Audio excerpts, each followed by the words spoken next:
Here we have two Ricercari, one in the primus tonus, as you can see, and the other one in the secundus tonus. But what's the difference between the primus and the secundus tonus? What's the difference? How can Luzzasco Luzzaschi, the composer, say that this is in the primus tonus and the other one in the secundus tonus? And how can we, musici pratici of the third millennium, yes, recognize and distinguish all the tones and modes? Let's discover it in this video. Welcome to this new video. I'm Riccardo, the Musicus Practicus, and today let's talk about modes, how they work in the Renaissance. Unfortunately, the majority of the books who talk about modes and tones, they lack of a lot of information. They present only the modes from a scalar point of view, but all the environment is more colored and painful. So, what can we do? In this video, first of all, I'll use a lot of specific terminology that requires a lot of study to understand, and acquire.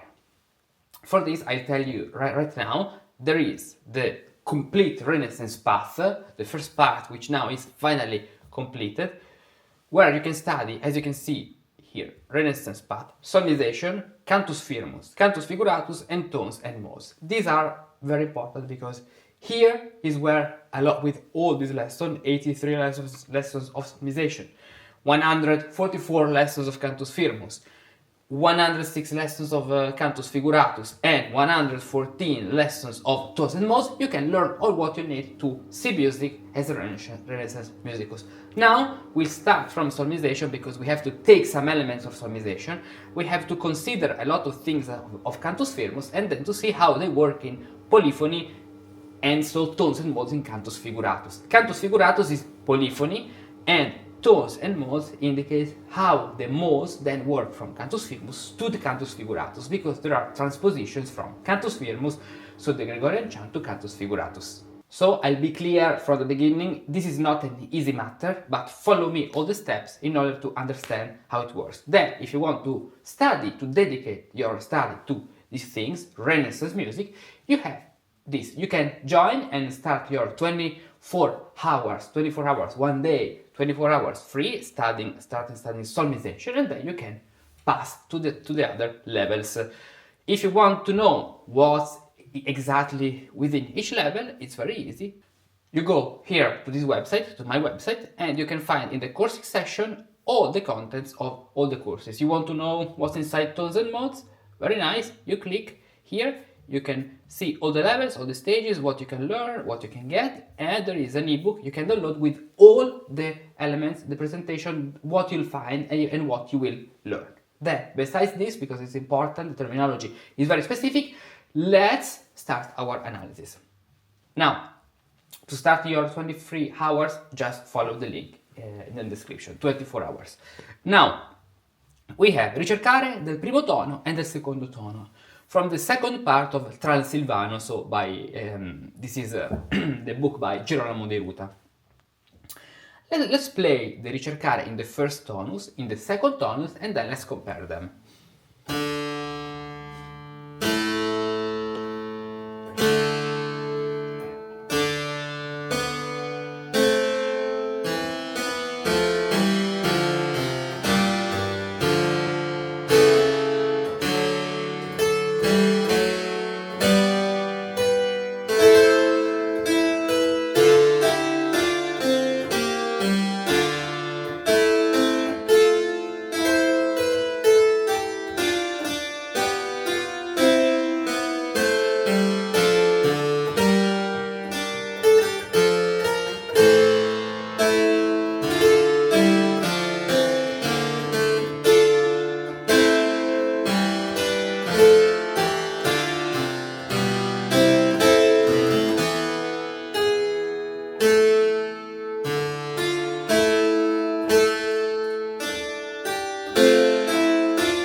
this was the Ricercare of the primus tonus, now Ricercare of the secundus tonus.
Okay, besides wrong notes, this is almost sight reading.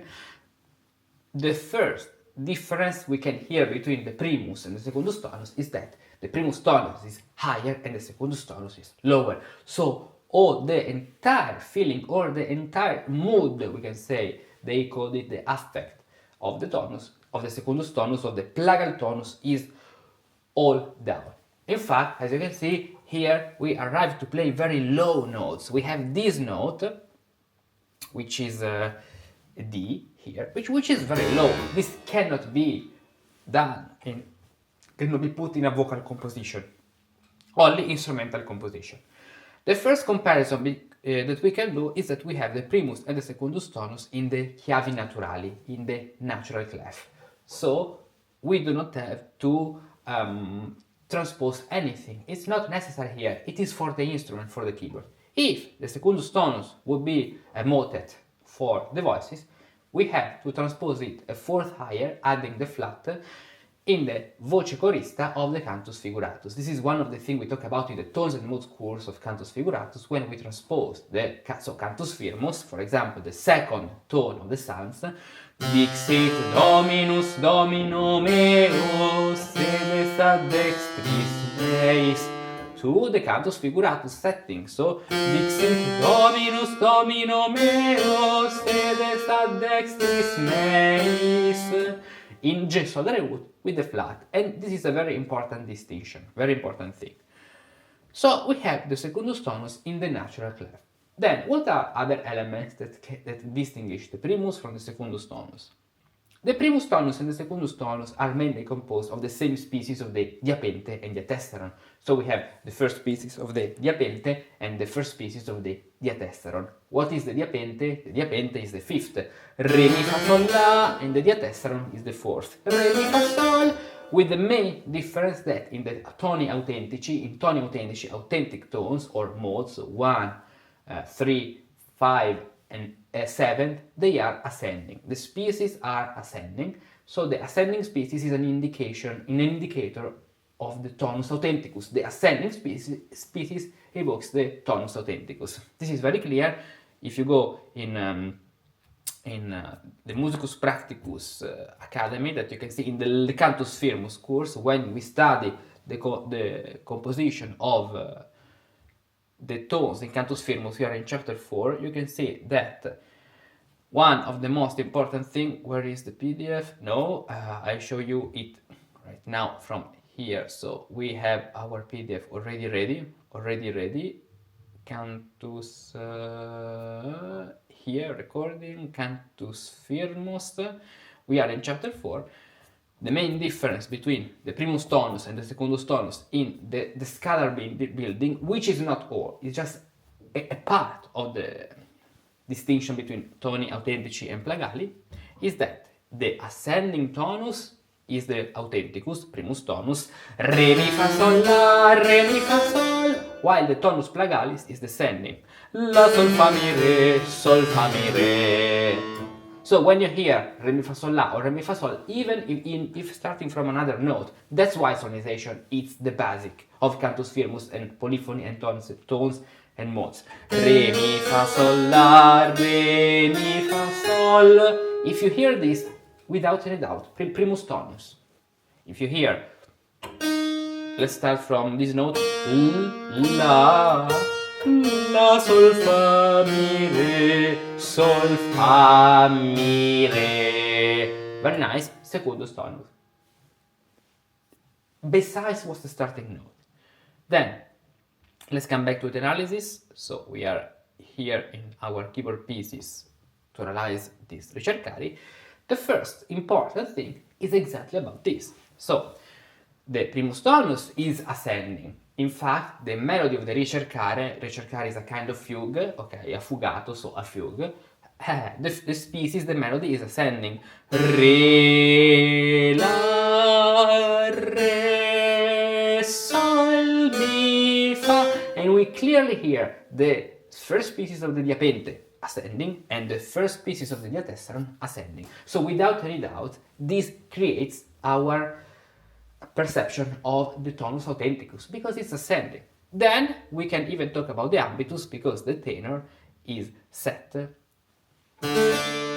exactly, at least at the beginning in the exposition, we can say this, in its correct diapason. The diapason is the octave, the Diapente is the fifth, the Diatessaron is the fourth. Then the imitation happens this way.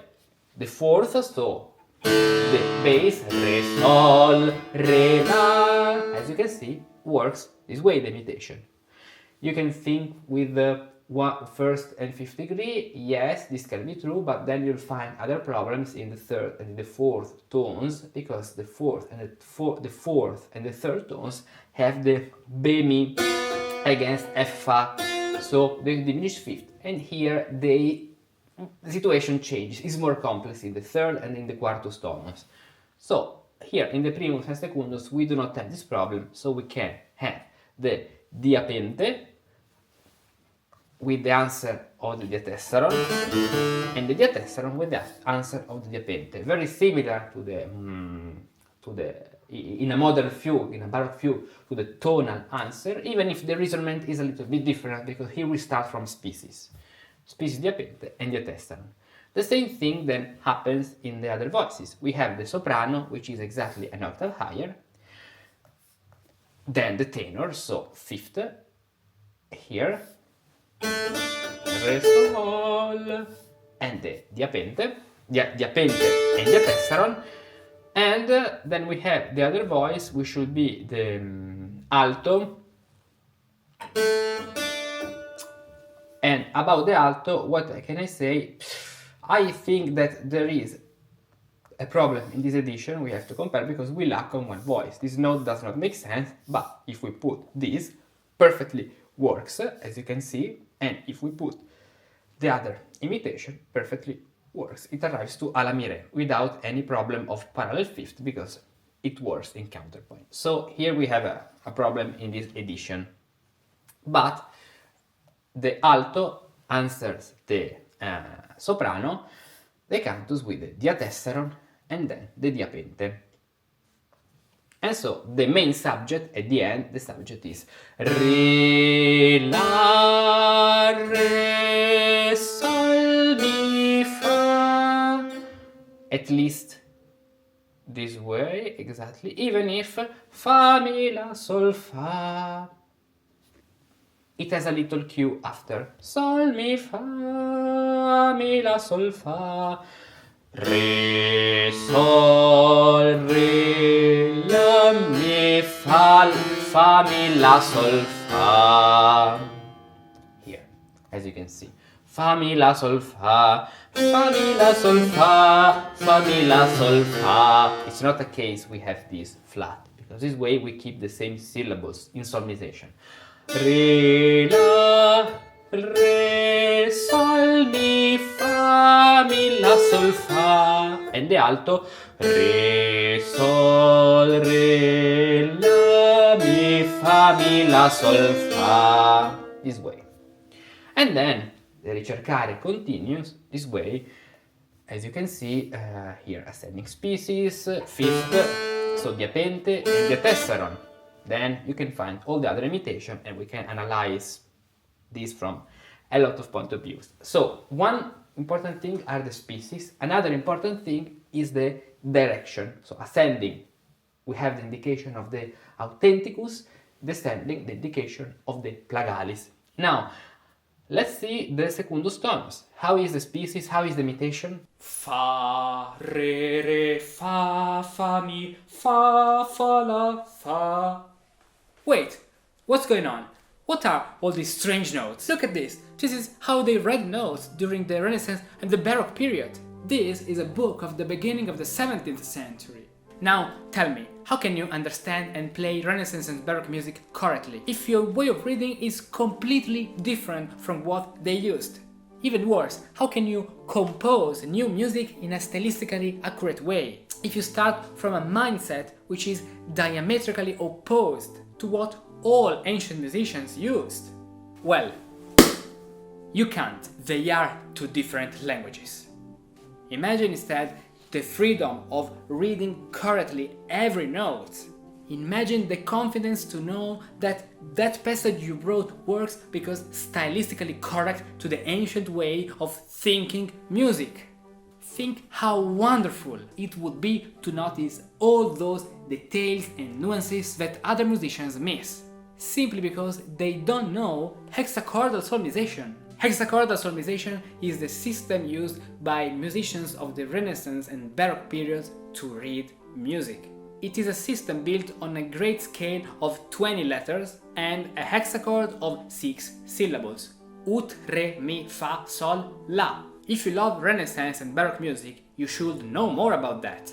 For this reason, I've prepared for you an ebook where you can discover some details that you can only notice if you know solmization. Get this special gift now. Go to this link, scroll down the page up to the middle and download the free ebook.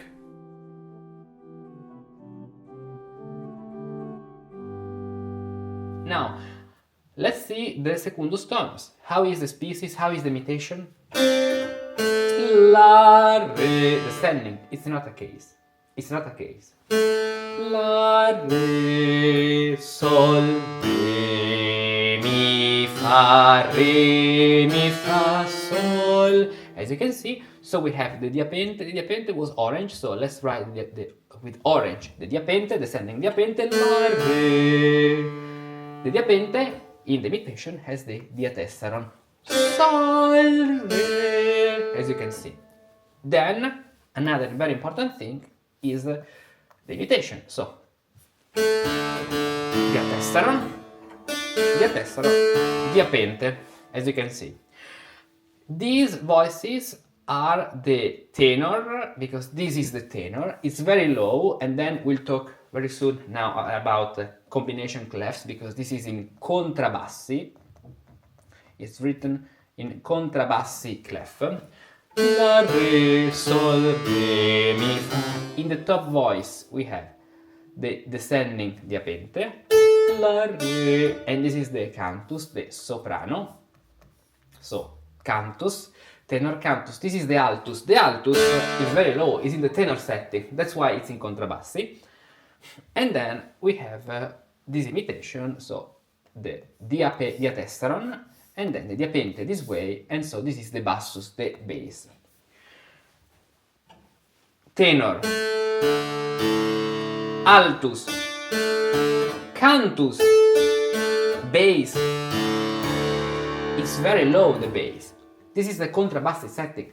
That's why, if this is a motet, if this were a motet for polyphony, it's not possible to sing it this position. We have to transpose it. How? For example, a fourth up, adding a B flat. So in the nature bemolle. In solmization level, you can study how to read mutation in B durum and then in bemolle.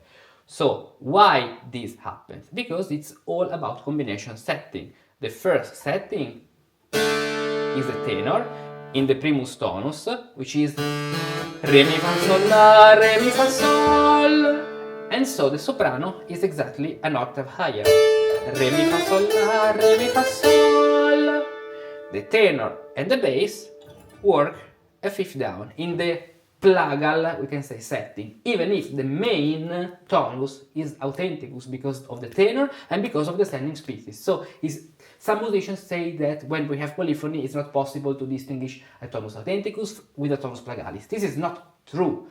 There are always differences. The only borderline situation is between the third tonus and the quartus tonus, third and fourth, for other reasons, especially for the B mi corda, because it takes a diminished fifth, and so there are other reasons. But it's always clear when we have in the primus or in the secundus, in the quintus or in the sextus, in the septimus or in the octavus tonus. It's always clear. You just have to learn all the elements, and it's a lot of knowledge, of course. Then, besides this, let's see the combination clefs. The other day I published this on the website. If you go here, musicuspracticus.com guides, look how now it's very beautiful. You can click here, and in this guide about the Hercules Dux Ferrari, if you scroll here, you can find these two pictures about clef combinations from Giovanni Maria Bononcini's books Musico Pratico. You click here and you can download from IMSLP the entire book. Here are the clefs that we can use for the 12 modes, even if there is a difference between the tones, 8 ecclesiastical tones, and the 12 modes. Some of them have they correspond because they said that the 8 tones are encompassed within the 12 modes. How is that possible? Because the new 4 modes, the Clarion modes, the 9th, 10th, 11th, and 12th, they do not introduce any new species in terms of Diapente and Diatessaron. So they are, at the end, the tones are only 8. And this is true, actually, if you compare all the situations, all the music, all the bicinia, all the composition written in all the modes as we do in the tones and modes level. So you can write a tonus in the per B quadro, per B durum without any flat in the key, or per bemolle with the flat in the key. Here you have the table for B duro, so B quadro without any flat. And as you can see, the primus tonus has the clefs as we know, but bass, tenor, altus, and cantus. In fact, if you imagine now, this clearly stays here. The altus clearly stays here. Let's see if I can write on this. I should be able to... Okay, I can do this way. If we take the first Ricercare in the primus tonus and we check the ambitus of all the voices, we can see that all of this clearly stays in our clef. So, primus tonus, we have the tenor here. Re, la, re, sol. Then the soprano exactly an octave higher. Re, la, re, sol. Then the alto in the Plagal setting. Re, sol, re, la. Re, sol, re, la. It clearly stays here. And the bass. Re, sol, re, la. It's perfect. It's within their ambitus.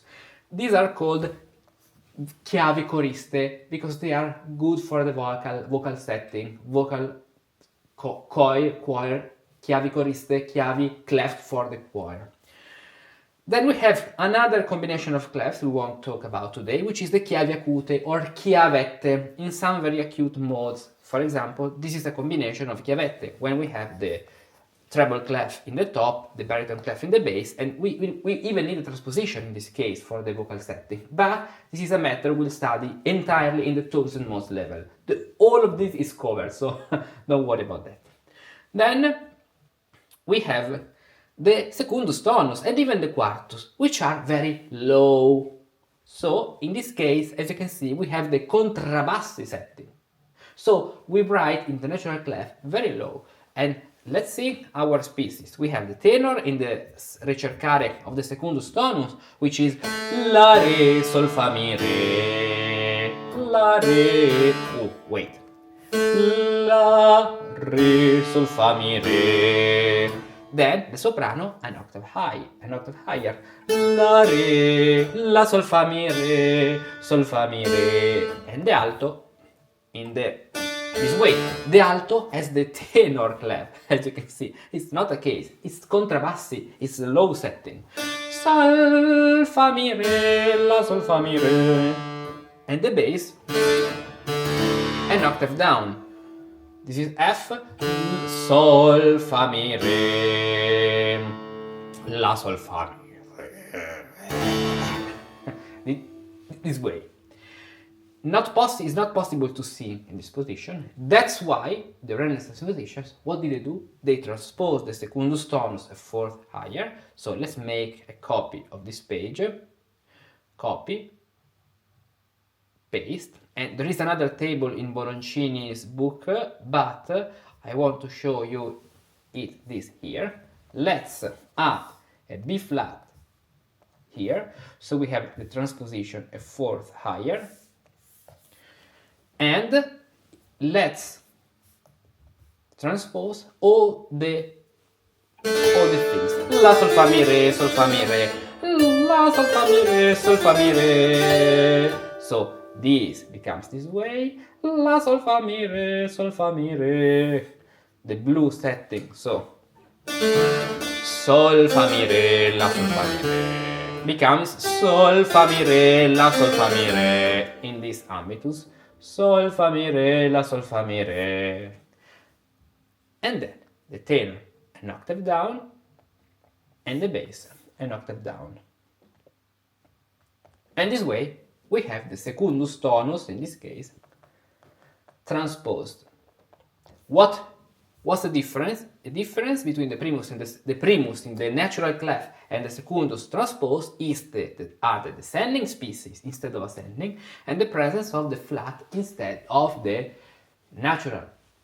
And the finalis here will be G sol re ut instead of de la sol re. So as you can see, all these combinations are very important. If you want to write something in the secundus tonus for the voices, you necessarily have to write it this way, transposed. Otherwise, must be transposed after, but it's better if you write it this way, or it wouldn't be possible to sing because very low for the voices. And now we have this pieces. Let's play this Ricercare transposed as if it were composed for voices. So we have this, which is the tenor, an octave higher, a fourth higher. La, la, re.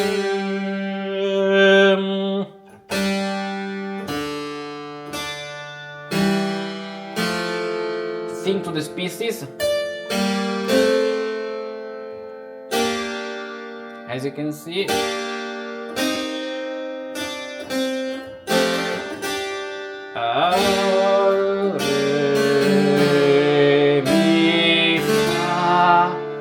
and now sounds more coherent to the vocal setting in this area. Let's play it again. La.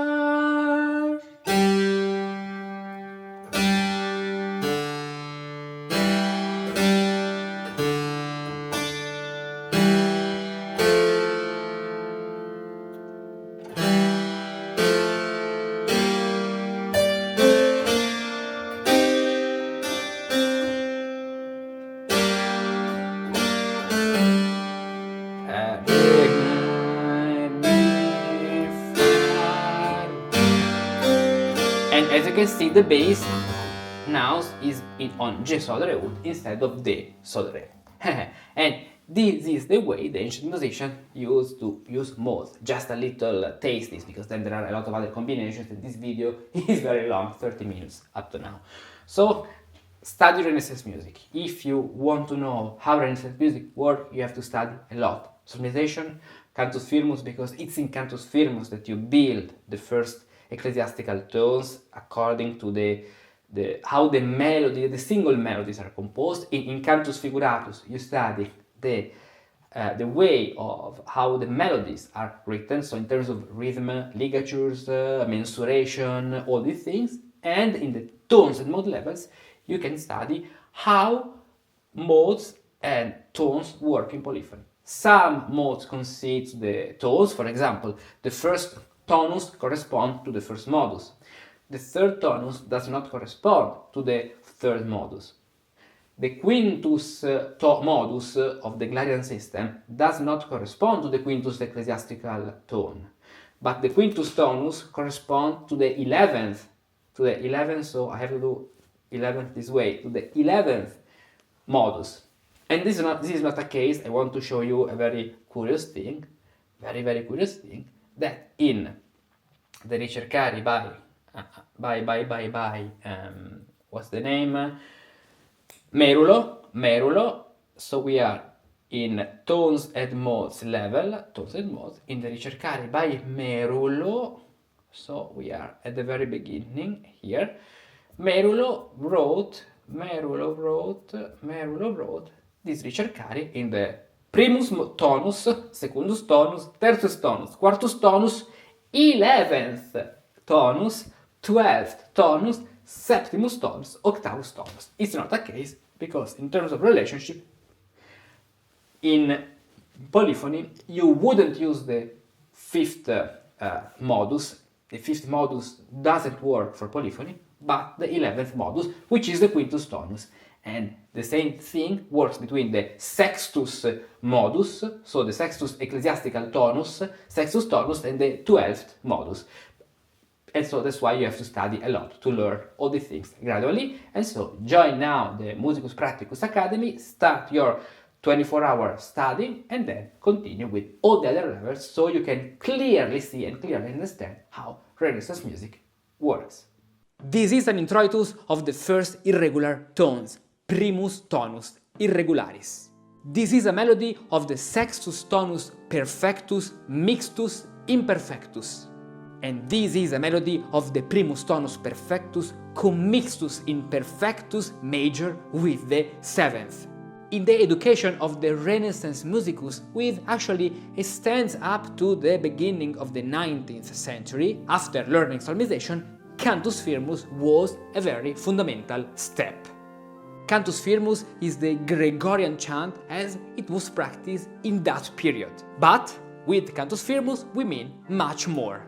We mean the study of the melodies, the 8 and 9 ecclesiastical tones, perfectus, imperfectus, authenticus, plagalis, the study of toni mixti and commixti, mixed and commixed, and also toni irregulares, irregular tones, the study of the 9 and not 8 psalm tones, the study of the effect that these tones have on our mind and in the sounding universe, and many other things that you can discover downloading the free ebook that I've prepared for you, where you can discover all the things you can learn in each chapter of this step of your initiatory journey to become a musicus practicus of the Renaissance. So don't waste your time, go to this link and get your ebook.